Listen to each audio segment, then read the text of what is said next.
let's wind down. A beautiful day here in lovely north central Texas. So, cheers from right outside of Fort Cavazos, Texas, formerly known as Fort Hood. And I'm here in my daughter's guest room slash home office, and it's relatively quiet. And hopefully, you can hear me a little bit better than you can when I'm just sitting in an airport lounge. And today I'm having a bitter lemon gin cocktail. Just throw some ice in a glass, some gin, some soda water, and then splash it over with some bitter lemon. I use the zero bitter lemon from Schweppes, and it's just a fabulous and light little cocktail to have during the afternoon when you don't want to be finding yourself under the weather in the evening.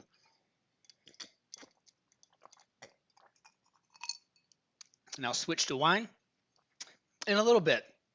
But for the time being, let's go ahead and hop into our Guardian grid. My name is Christopher, and again, I'm just so delighted that you're here to solve this grid with me. And thank you so much for your patience during our travels here. We'll be back in Germany a week from yesterday, and so that evening I should be able to get on in the studio unless something goes horribly wrong with my travel plans.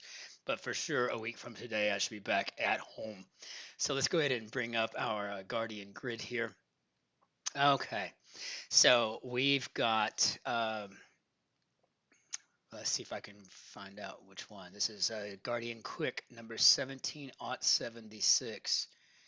So let's go ahead and hop into it, see what we got here. Will the Yank get a W today, or will I wind up another Yank slap? We'll find that out. So, like, we need to come up with a little animation or something we can play whenever I get the Yank slap, right? Maybe some little guy wearing a Union Jack cape smacking me or something. It'd be kind of funny. I don't know. We'll see. Okay, so let's hop in here. And places where speculation is widespread, and I don't have a clue just yet. At 5 and 7, what is it? Maybe like a casino or something. Maybe stock market. I don't know. Prize draw. No idea. Give over could be to seed. And I really feel always so much better whenever I just get a couple that I know I feel really comfortable with to get a start going.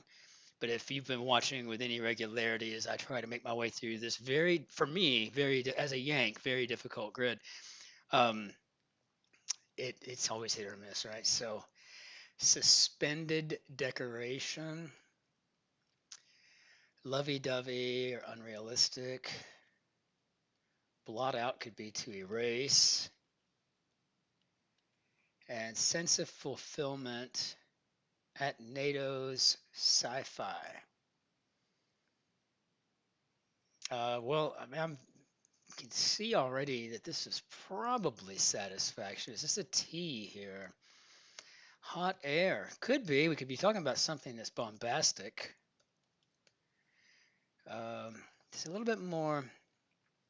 Wearing them means a restricted view. Suspended decoration could be a mobile. So I think these could be blinders. And I think this is satisfaction.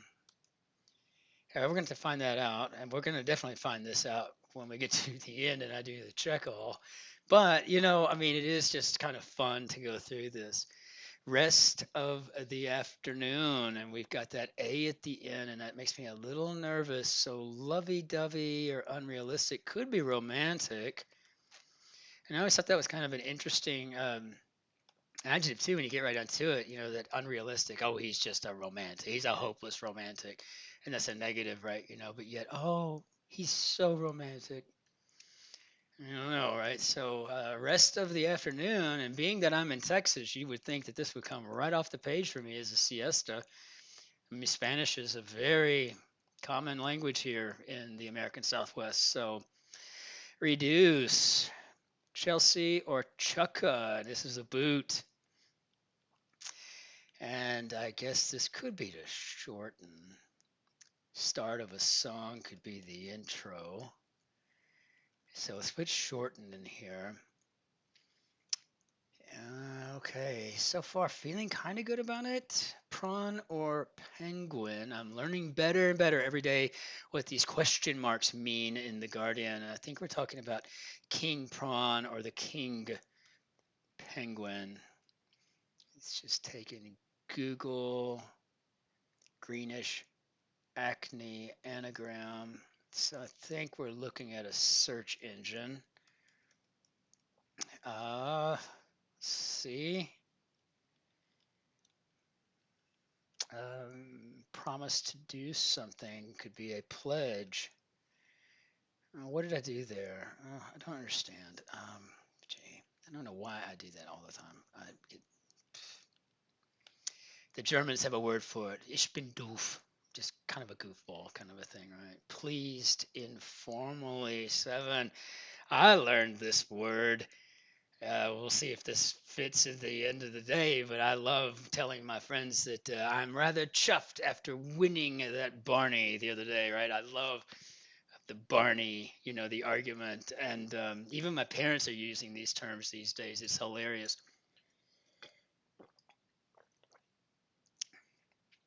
Linny or Ingalls wire. It sounds like a Wilder. It looks like we're talking about Laura here. And Laura, of course, I did. I don't know if in England y'all ever had, y'all got to watch Little House on the Prairie. It's a uniquely American show from primarily like the 70s, maybe the 80s. Just this family on the plains, about 1870s, 80s, somewhere in there, I think. I mean, I don't know much about it, but it was based on the books by Laura Ingalls Wilder. So Melissa Gilbert, I think, played Laura. So interesting. Implausible story. This is also something I thought was uniquely American and really kind of based out of like the American Southwest, where cowboys and stuff are. By the way, I was just in the grocery store parking lot, and this fella hollered at me across the parking lot. He's like, "Hey, you look very French." And I'm a little Burberry crossbody on and stuff like that. And I'm just like, mais oui, yeah, merci beaucoup. It was just kind of funny. I just love that. So I guess, well, genetically, I am half French and half German. So I guess it fits. Do I look French? I don't know. Et nous essayons d'éviter cela à tout prix. I'll say that through gritted teeth. They don't seront. Blissfully happy. Oh, uh, nail polish could be an enamel. So I think this may be beatific. I don't think I've used that word in years, but I need to start using that more because right now I am rather beatific. Just so happy to see the little ones and see family and all that. I mean, it's just good stuff. So, entrance, maybe a door. And one of 3 men in a tub made these. The butcher, the baker, the candlesticks. Got it, candlestick maker. That's fun too. What a great little clue. Answer combination. I love that. Prize draw. Oh, and an A. I don't even know. Tooled up could be armed. Prize draw.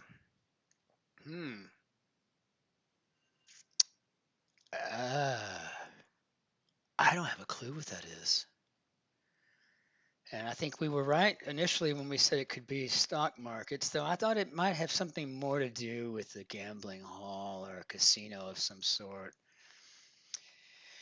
As far as this here is concerned, prize draw.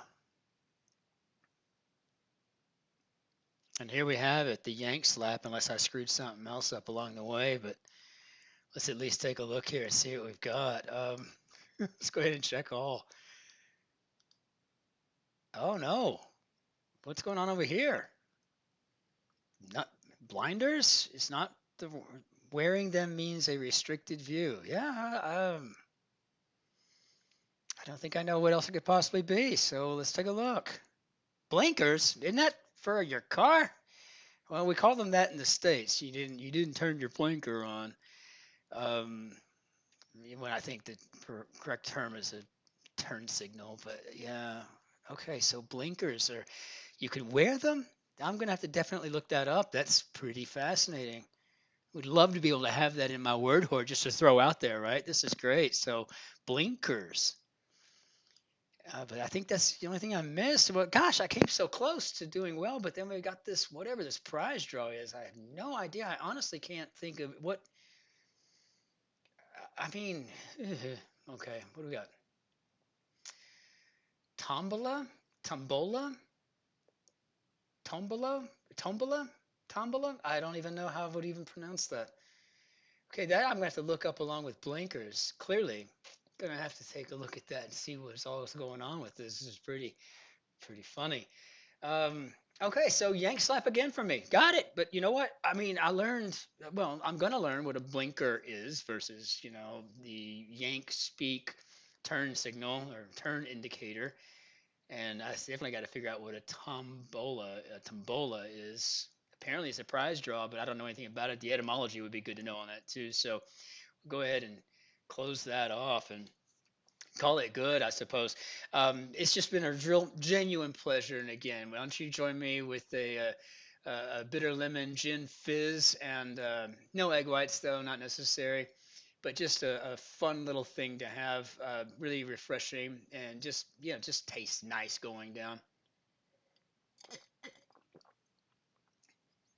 So cheers. So we don't have any whistles and bells. I can't throw down the Benny yeah dad do, but I can say be good to yourselves and your friends and your family and your neighbors and all that stuff, right? But at least be very kind and considerate to the person behind you in the line. And we will see you tomorrow for the Wednesday Guardian. Be well out there and take care. Cheers from, again, North Central Texas. Be well.